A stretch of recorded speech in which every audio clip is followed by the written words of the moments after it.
When I was a young man, growing up in New York City, I refused to pledge allegiance to the flag. Of course, I was sent to the principal's office, and he asked me, "Why don't you want to pledge allegiance? Everybody does." I said, "Everybody once believed the earth was flat, but that doesn't make it so."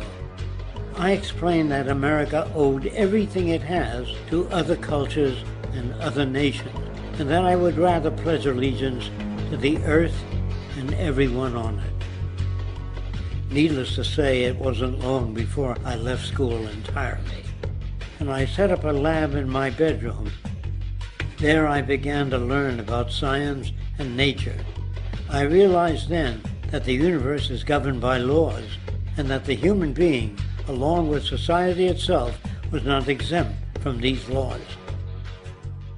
Then came the crash of 1929, which began what we now call the Great Depression.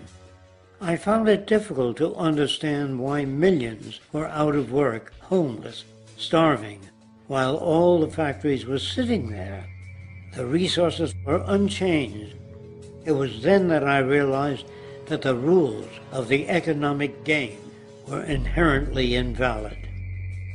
Shortly after came World War II, where various nations took turns systematically destroying each other. I later calculated that all the destruction and wasted resources spent on that war could have easily provided for every human need on the planet.